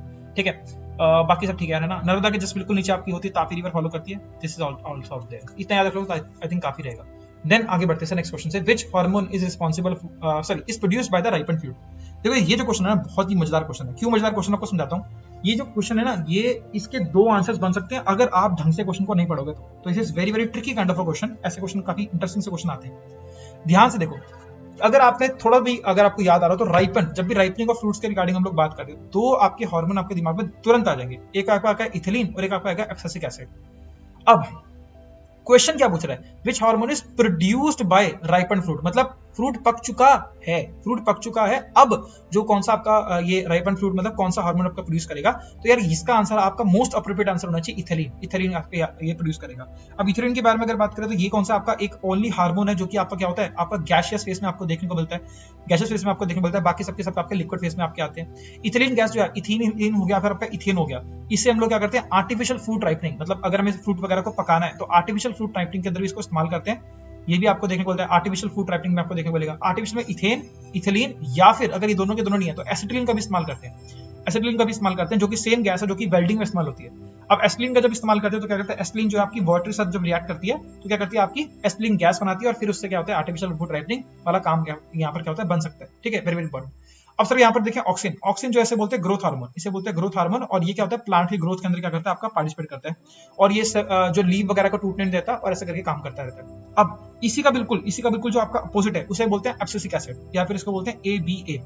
ये क्या करता है, आपका लीव्स वगैरह को तोड़ता है और ये क्या आपका ये अगेंस्ट ये ग्रोथ के अगेंस्ट यहाँ पर क्या करता है, काम करता है। और इवन जब फ्रूट्स होते हैं पक जाते हैं ना तो उसके बाद जो आपका उसको अलग करता है, ट्री से जो तोड़ के नीचे गिर जाते हैं, जैसे आम है वो नीचे गिर जाते हैं, तो कैसे गिरते हैं, एब्सिसिक एसिड की मदद से गिरते हैं। ये करके देखने को मिलता है आपको। देन सर आपका साइटोकिनिन जो आपका ये वाला जो हार्मोन है आपका सेल डिवीजन के अंदर हेल्प करता है। साइटो से याद रखेंगे, साइटो से आपको याद रखेंगे, साइटो है ना, ये आप बहुत जगह पढ़ते हो वैसे भी है ना। तो ये सेल डिवीजन के लिए यहाँ पर क्या करता है, आपका काम करता है, वेरी वेरी इंपॉर्टेंट। ठीक है, और ये RNA और प्रोटीन वगैरह बनाता है, ये देखने को मिल जाएगा। इसके अलावा कौन सा आपका आता है, एक और इंपॉर्टेंट आता है, इसे बोलते हैं गिबरलिंस, इसे बोलते हैं गिबरलिंस। एक आता है गिबरलिंस करके आपका हार्मोन आता है। गिबरलिंस जो है उसका काम क्या है, ये आपका जो ड्वार्फ प्लांट्स होते हैं, ड्वार्फ प्लांट्स यानी कि जो आपके बोने वाले प्लांट्स होते हैं, ठीक है, तो बोने वाले प्लांट्स को क्या होता है, लंबाई यहाँ पर प्राप्त करता है, ठीक है, और यहाँ पर आपके जो फ्लावर्स वगैरह होते हैं, जो आपके फूल वगैरह होते हैं, उनको कौन करता है, आपका गिबरलिंस ही आपका बेसिकली शो करता है, ठीक है, और साथ साथ में आपके जो स्प्राउटिंग वगैरह होती है वो भी कौन करता है, आपका गिबरलिंस ही करता है, ठीक है। ये these are our important hormones out there. Okay, चलो आगे बढ़ते हैं। Which of the following countries is not a member of BIMSTEC? इसमें से कौन सा कंट्री मेंबर ऑफ BIMSTEC या फिर BIMSTEC का मेंबर नहीं है? These are again a very very important question out there. देखो ये BIMSTEC हो गया, एशियन हो गया, सार्क हो गया, these are very very important, ये हमेशा न्यूज में रहते ही रहते हैं, ठीक है, याद रखना। तो BIMSTEC के बारे में अगर आपको थोड़ा सा बताने की कोशिश करूं, देखो इसका फुल फॉर्म क्या है आपकी, बे ऑफ बंगाल लिखा हुआ, sorry, bay of Bengal, bay of Bengal initiative for multi sectoral technical and economic cooperation, बिल्कुल सही बात है। जब ये फॉर्म हुआ था, कब फॉर्म हुआ था, ये आपका 1997 के अंदर आपका बेसिकली फॉर्म हुआ था, इसका नींव पत्थर रखा गया था, और ये किसके तहत किया था, आपका बैंकॉक डिक्लेरेशन के तहत आपका ये इसका नींव पत्थर रखा गया था और स्टार्ट हुआ था। जब ये स्टार्ट हुआ था तब इसके से बोलते थे बिस्ट ईसी का मतलब यहाँ पर क्या आपका कौन कौन से कंट्री आपके, बंगाल, इंडिया, श्रीलंका एंड आपका थाईलैंड, इकोनॉमिक कॉपरेशन पहले इसको बोलते थे, पहले इसको ये बोलते थे, लेकिन बाद में क्या हुआ आपका 2004 के अंदर क्या क्या ऐड हुआ, नेपाल एंड आपका भूटान, ये दोनों के दोनों क्या हो गया यहाँ पर ऐड हो गए, नेपाल एंड भूटान यहाँ पर ऐड हो गए। इसके बाद क्या बन गया आपका, ये बन गया BIMSTEC बन गया, ठीक है, याद रख लेना। अब इसके अंदर कौन से कंट्रीज आपको देखने को मिलेंगे, इसकी भी बहुत इंटरेस्टिंग सी ट्रिक है, बहुत सिंपल सी ट्रिक है। या तो आप सिंपल देखो, दो ट्रिक है, एक तो आपका है BIMSTEC भूलना मत, ठीक है, BIMSTEC भूलना मत, बिस्ट ऐसे याद रख लो, बिस्ट, एक बार जाओ, BIMSTEC भूलना मत, सॉरी भूलना नहीं, मैं खुद ही भूल गया, ओके, भूलना नहीं। तो BIMSTEC के अंदर आपको कौन सा रहेगा, देखो यहाँ पर आपको टी तक याद रखने, कौन से बांग्लादेश, इंडिया, म्यांमार, देन आपका श्रीलंका, थाईलैंड, ठीक है, देन आपका भूलना नहीं भूटान एंड आपका नेपाल, ये दोनों के दोनों क्या आपके बाद में ऐड हुए, 2004 के अंदर आपके ऐड हुए। तो ऐसे याद रख लोगे, आई थिंक ज्यादा बेटर से याद रहेगा, वरना आप MBBS इन थाईलैंड भी याद रख सकते हो, that is also trick, but this is not, वो इतनी ज्यादा बढ़िया नहीं है। इसके अंदर बहुत सारे प्रोजेक्ट वगैरह इन्वॉल्व हैं, for example Kaladan multi modal transit project, जो कि इंडिया और म्यांमार को कनेक्ट करेगा, ये भी आपका इसी के अंडर आपका आता है। देन सर आपने सुना होगा एशियन ट्राइलेटरल हाईवे, ये जो है आपका इंडिया कहां से आएगा, इंडिया, देन आपका म्यांमार, देन आपका थाईलैंड, यहाँ से गुजरेगा और इन सबको कनेक्ट करेगा। देन सर आपका आता है BBIN, ये बहुत इंपॉर्टेंट है, और ये इसके रिगार्डिंग यूपीएससी के अंदर भी रिसेंटली क्वेश्चन पूछे जा चुके हैं, ठीक है, मतलब रिसेंटली मतलब 1-2 साल पहले। BBIN इसका फुल फॉर्म क्या आपकी, इसको बोलते हैं बांग्लादेश, चलो देख लो, बांग्लादेश, भूटान, इंडिया, नेपाल, ये क्या आपका बेसिकली मोटर व्हीकल अग्रीमेंट है, कि अगर मतलब क्या करेंगे, आपका मोटर व्हीकल्स को रिकॉग्नाइज करने के लिए एक अग्रीमेंट बना देंगे, जिससे फास्टर मूवमेंट हो सके इन बिटवीन दीज कंट्रीज, मतलब पैसेंजर्स वगैरह की भी और गुड्स वगैरह की भी यहाँ पर ट्रांसफर होता है, ठीक है, वेरी इंपॉर्टेंट। अच्छा, 2022 के अंदर इसका क्या हुआ था, आपका समिट हुआ था रिसेंटली, और ये कहाँ पर हुआ था, श्रीलंका के अंदर, आपका श्रीलंका कोलंबो के अंदर इसका समिट हुआ था, लेकिन बेसिकली जो हुआ था ये वर्चुअल मीटिंग के थ्रू यहाँ पर आपको देखने को मिल जा रहा था, ठीक है।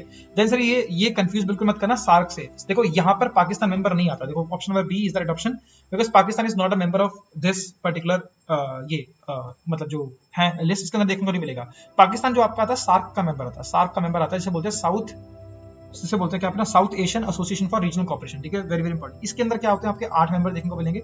इसके 8 मेंबर कौन से आपके, देखो इंडिया के जितने भी नेबरिंग कंट्रीज हैं एक्सेप्ट चाइना एंड म्यांमार, इनको छोड़कर बाकी जितने भी हुए, for example India, Bangladesh, Bhutan, India तो खुद को होगा ही होगा, ठीक है, इंडिया, बांग्लादेश, भूटान, मालदीव्स, ठीक है, श्रीलंका, देन आपका पाकिस्तान, देन आपका नेपाल और आपका अफगानिस्तान, ये सबके सब जो आपके ये इंडिया के नेबरिंग कंट्रीज हैं, ये सबके सब आपको देखने को मिलेंगे। अफगानिस्तान जो था 2007 के अंदर ये लेटेस्ट ऐड हुआ था, ये भी आप याद रखना, this is very very important, ठीक है। हेडक्वार्टर कहां पर आता है इसका आता है काठमांडू, जो आपका नेपाल के अंदर आता है, वो उसका हेडक्वार्टर आता है, किसका, सार्क के रिगार्डिंग में बात कर रहा हूं, वेरी वेरी इंपॉर्टेंट, ठीक है।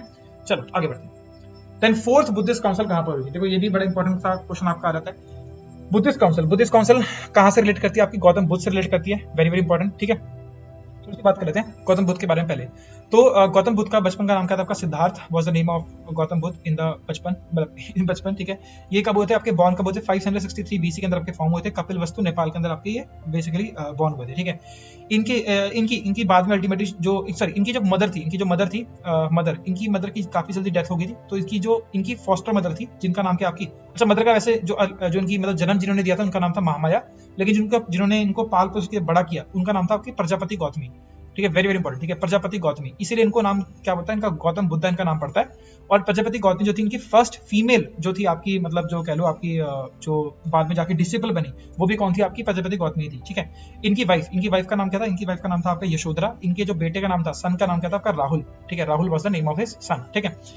ओके देन इन्होंने सर आपकी 29 साल की उम्र में इन्होंने अपना घर छोड़ दिया था। घर छोड़ने के बाद जो अपने अपने जो हॉर्स के साथ, अपने घोड़े के साथ चले गए थे, उनका उसका नाम क्या था, Kanthaka was the name of it, ठीक है। इसे बोलते हैं सिंबल ऑफ परित्याग। और फिर इन्होंने जाके महाभिनिष्क्रमण किया। दो तीन चीजें बड़ी इंपॉर्टेंट है, महाभिनिष्क्रमण, ठीक है ये।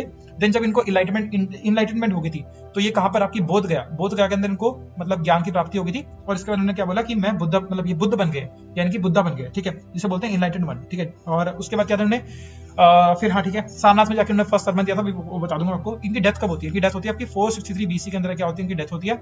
और इसको बोलते हैं क्या, महापरिनिर्वाण इनको बोलते हैं, ठीक है। फिर कुछ इंपॉर्टेंट क्वेश्चंस थे, ये आप याद रखना, ठीक है। ओके नाउ अब आते हैं सर हमारे क्वेश्चन के ऊपर, जो कि आप बुद्धिस्ट काउंसिल के बारे में। देखो 4 बुद्धिस्ट काउंसिल हुई है। सबसे पहली बुद्धिस्ट काउंसिल जो थी वो आपको देखने को मिली राजगीर के अंदर, राजगीर के अंदर आपको देखने को मिली थी, ठीक है। और ये जो चेयरमैन थे इसके, देखो चेयरपर्सन जो इनके थे वो कहते हैं महाकस्पा वाज द चेयरमैन। और किंग जो थी जिसने कराई थी उसका नाम था अजातशत्रु। और यहाँ पर क्या लिखा गया था, यहाँ पर क्या किया था आपकी, इसकी यहाँ पर एक बुक लिखी गई थी, जो इनकी बुक्स वगैरह है, मतलब होली बुक लिखी गई थी, इसका नाम है आपका, दैट इज 2 बुक्स लिखी गई थी। एक का नाम था सुत्तपिटिका और एक का नाम था विनय पट्टिका। वेरी वेरी इंपॉर्टेंट, 2 बुक्स यहाँ पर लिखी गई थी इसके अंदर, विनय पट्टिका और सुत्तपिटिका। देन सर आपकी सेकंड बुद्धिस्ट काउंसिल जो होती है वो कौन कराते हैं आपकी वैशाली, सॉरी वो होती है आपकी वैशाली के अंदर। कौन कराता है सर आपके, ये आपके कराते हैं काल अशोक कराते हैं। और ये जो इनके चेयरपर्सन थे वो थे सभा कमी। इसका टाइम पर क्या हुआ था, यहाँ पर डिवीजन के रिगार्डिंग बात की थी, मतलब 2 डिवीजन की रिगार्डिंग बात की थी, थेरावडी और एक आपका महासंघिक करके कुछ थोड़ा सा डिफरेंसेस वगैरह यहाँ पर आगे थे, मतलब बुद्धिज्म के अंदर डिफरेंसेस आगे। अच्छा जितनी भी बुद्धिस्ट काउंसिल हुई है सबके सब बुद्ध के मतलब बुद्धा जी की, गौतम बुद्ध जी की डेथ के बाद हुई है, ठीक है। ओके देन थर्ड आपकी होती है, ये बहुत इंपॉर्टेंट है, सबसे इंपॉर्टेंट आपकी ये वाली है, ठीक है। ये कहां पर हुई थी आपकी, पाटलिपुत्र के अंदर आपको देखने को मिली। इसके अंदर जो चेयरपर्सन थे वो कौन थे, तिस्सा वाज चेयरपर्सन, मतलब तिस्सा एक तरह के चेयरमैन थे, ठीक है इसके। और कराई किसने थी आपकी, अशोका ने करवाई थी। और तिस्सा जो थे ना वो सबसे यंगेस्ट ब्रदर थे अशोका के, ये भी याद रख लेना, ठीक है। और यहाँ पर एक तीसरी बुक लिखी गई थी जिसका नाम है आपका अभिधम पिट्टिका करके बुक लिखी गई थी यहाँ पे। और जो लास्ट होती है सर आपकी बुद्धिस्ट काउंसिल, जो कि एक्चुअल में क्वेश्चन पूछा गया था, देखो ये भी 2 टाइप की हुई थी। एक आपकी हुई थी, एक हुई थी आपकी कश्मीर के अंदर और एक हुई थी आपकी श्रीलंका के अंदर। ये बहुत ज्यादा पूछी नहीं जाती श्रीलंका वाली, तो इसको छोड़ देते हैं। कश्मीर के अंदर आपको कहां देखने को मिली, 72 एडी के अंदर आपको देखने को मिली थी। और ये जो ये पाटलिपुत्र वाली, ये भी याद रखना, 250 बीसी के अंदर आपको देखने को मिली थी, ठीक है, वेरी वेरी इंपॉर्टेंट। तो 72 एडी के अंदर आपको देखने को मिली थी। ये आपकी कुंडलवन करके एक जगह आती थी, जो कि बहुत ज्यादा पास है किसके, श्रीनगर के पास आती है, वहां पर आपको देखने को मिली थी। चेयरपर्सन कौन थे आपके, वाशुमित्रा वाज चेयरपर्सन। और किसने कराई थी यहाँ पे, कनिष्का ने कराई थी। कनिष्का सर वही है जिनके टाइम पर क्या था आपका साका एरा करके स्टार्ट होता है 78 एडी के अंदर, 78 एडी के अंदर आपका साका एरा स्टार्ट हुआ था, ऐसे करके आप जो पढ़ते हैं ना वो यहाँ पर है। यहाँ पर हुआ क्या था, यहाँ पर आपके 2 बुद्धिज्म जो था वो 2 हिस्सों में टूट गया था, जिसका नाम है आपका हीनयान और महायान के अंदर टूट गया था। बुद्धिज्म वाज ब्रेक इनटू 2, ठीक है, ऐसे करके याद रखना। देन सर आपको तक्षशिला करके आपकी आ रही है, this is one of the oldest university जो आपकी आती है पाकिस्तान के अंदर, आपको देखने को मिलेगी। ये आपकी ओल्डेस्ट यूनिवर्सिटी थी और एशिया वगैरह से बहुत सारे लोग यहाँ पर पढ़ने आते थे, ठीक है। देन धर्मशाला, नॉट इंपॉर्टेंट, ये आपका धर्मशाला जो आपका यहाँ पर क्या आपका बुद्धिस्ट जो मिशनरीज है उनका क्या आपका हेडक्वार्टर आपको देखने को मिल जाता है, धर्मशाला इसका हेडक्वार्टर होती है, ठीक है। प्रयाग मतलब प्रयागराज, यहाँ पर बात कर रहे हैं। संगम यहाँ पर आपको देखने को मिलता है। गंगा यमुना सरस्वती यहाँ पर आपकी मिलती थी। सरस्वती एक्चुअल में क्या होती है, माना जाता है कि वो अंडरग्राउंड मतलब नीचे से आपकी मिल रही है, पर एक्चुअल में भी Saraswati is almost dried up. तो ये मतलब बस खाली होली बुक्स के अंदर मेंशन है, ठीक है। चलो आगे बढ़ते हैं। I think this is probably the last question out there. ये बोलता है कि आपका What is the quorum to constitute a sitting of the Lok Sabha. देखो लोकसभा और राज्यसभा फर्क नहीं पड़ता, कहीं से भी आपकी बात कर लें। तो ये बेसिकली बोल रहा है कि क्वारम होता क्या, देखो क्या होता है। आपको बताता मैं सिटिंग के बारे में बताया था। सिटिंग देखो, कोई भी सिटिंग को स्टार्ट, मैं आपको सारे बताता हूँ। देखो पार्लियामेंट के अंदर क्या होता है, आपके सेशंस वगैरह होते हैं, तो कितने होते हैं, एटलीस्ट 3 सेशन आपके पूरे साल में होने चाहिए। एक पहले वाले को बोलते हैं हम लोग बोलते हैं बजट सेशन, दूसरे वाले को बोलते हैं मॉनसून सेशन और तीसरे को बोलते हैं अपन विंटर सेशन, ठीक है। तो सेशन जो होते हैं, हर सेशन की स्टार्टिंग को हम लोग क्या बोलते हैं, इसे बोलते हैं समनिंग ऑफ सेशन। और हर सेशन की जो एंड होता है, हर सेशन का जो एंड होगा उसे क्या बोलेंगे, इसे बोलते हैं कहते हैं आपका प्रोरोगेशन इसको बोलते हैं, जो कि एंड होता है। स्टार्टिंग हो या एंड हो, दोनों के दोनों कौन करता है, प्रेसिडेंट यहाँ पर क्या करता है, स्टार्टिंग और एंड दोनों के दोनों करते हैं। अब हर सेशन के अंदर क्या होती है, नंबर ऑफ सिटिंग्स हो सकती हैं, एक सेशन के अंदर कई सारी सिटिंग हो सकती हैं। तो सिटिंग मान लो sitting number 1, sitting number 2, sitting number 3 ऐसे करके हो रही है। अब सिटिंग की भी क्या होती है, स्टार्टिंग होती है, क्या होता है, एंड होता है। तो सिटिंग की जब स्टार्टिंग होती है उसे बोलते हैं क्या, उस टाइम पर क्या करते हैं हम लोग, बोलते हैं क्वारम चेक करते हैं, जिसके अंदर क्या होनी चाहिए आपके 1/10 ऑफ जितने भी टोटल मेंबर है हाउस के अंदर, उतने एटलीस्ट यहाँ पर होने चाहिए, यानी कि 10% of member has to be present. अगर इतने नहीं है तो फिर कोई मीटिंग का मतलब नहीं है। और अगर जब यहाँ पर सिटिंग क्या होती है, खत्म होती है, मतलब जो दिन का एंड होता है, उसको क्या बोलते हैं, उसे बोलते हैं एडजॉर्नमेंट या फिर एडजॉर्नमेंट साइन बोलते हैं। अब ये जो दोनों करता है, ये देखो, ये जो आपकी स्टार्टिंग ऑफ द सेशन जिसको बोलते हैं हम लोग समनिंग ऑफ सेशन और प्रोरोगेशन ऑफ सेशन, ये कौन करता था, आपका प्रेसिडेंट करते थे। लेकिन जो प्रेसिडेंट करते थे, और जो सिटिंग की जो स्टार्टिंग और एंड करते हैं, ये कौन करते हैं, आपके स्पीकर या फिर रिस्पेक्टेड चेयरमैन करते हैं। लोकसभा के स्पीकर होंगे और चेयरमैन जो होंगे वो आपके राज्यसभा में आपको देखने को मिलेंगे। तो यहाँ पर आपका 1/10 of the total number of member यहाँ पर आपको देखने को मिल रहा है। B is the right option which is out there. तो बहुत ज्यादा आसान है, आई थिंक ये आप लोगों ने कर ही लिया होगा, बहुत आसान है, ठीक है। ओके चलो यहाँ पर क्या आपकी ये जेके जो मेरे को 2500 क्वेश्चन मैं आपको कराऊंगा जेके प्रीलिम्स के लिए, और इसके अलावा जो भी आपके एग्जाम्स आ रहे हैं, फॉर एग्जांपल नायब तहसीलदार का एग्जाम आ रहा है, सीडीएस आ रहा है, सीएपीएफ आ रहा है, उसके लिए सेशंस यहाँ पर मैं डाले हुए मैंने ऑलरेडी यहाँ पर 12 वीडियोस अपलोड हो चुकी हैं, तो प्लीज एक जाकर आप देख सकते हैं, ठीक है। और साथ ही साथ में VLW का जब आपका एग्जाम आ रहा है उसके लिए स्पेसिफिक मैंने यहाँ पर प्लेलिस्ट बना रखी है, और इसके अंदर जो टॉपिक्स फॉर एग्जांपल हिस्ट्री हो गया, मॉडर्न हिस्ट्री यहाँ पर दिया हुआ है, फ्रीडम स्ट्रगल, इसके रिगार्डिंग मैंने पूरे के पूरे कुछ एमसीक्यू करा रखे हैं, 250 से ऊपर एमसीक्यू यहाँ पर डिस्कस करा रखे हैं। Then same goes for Indian geography आपका दिया हुआ है सिलेबस के अंदर, तो इंडियन ज्योग्राफी के ऊपर क्वेश्चन किए हुए हैं, पॉलिटी के अंदर भी आपको कुछ ना कुछ क्वेश्चन मैंने कराए हुए हैं। तो ये सेपरेटली अगर आप VLW के लिए देखना चाहते हो तो यहाँ पर आप देख सकते हो, अदरवाइज आप दोनों की दोनों वीडियो देख सकते हो, आपको बहुत सारा बेनिफिट देखने को मिलेगा।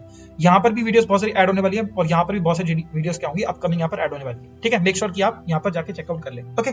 चलिए तो बाकी thank you so much. If you have any doubts any queries तो प्लीज एक बार क्या करना, कमेंट कर देना। और अगर आप यहाँ पर नए हैं चैनल के ऊपर, अगर आपको कंटेंट अच्छा लग रहा है तो make sure to like, share and subscribe, because these are very very important things. और इससे क्या रहेगा, आपका एसोसिएशन भी बढ़ेगा। और कमेंट जरूर करना और लाइक जरूर करना, इससे क्या होता है कि वीडियो बहुत सारे लोगों को रिकमेंड होती है, मुझे भी बहुत सारा यहाँ पर क्या मिलेगा आपका मतलब वो अच्छा लगेगा, मोटिवेशन मिलेगी, और आपके लिए भी definitely it's gonna be very important. तो see you the next time, till guys take care, हमेशा की तरह जय Hind. Are we going to set this planet on fire? Yes, sir! How's the George? How's the George? How's the goddamn George?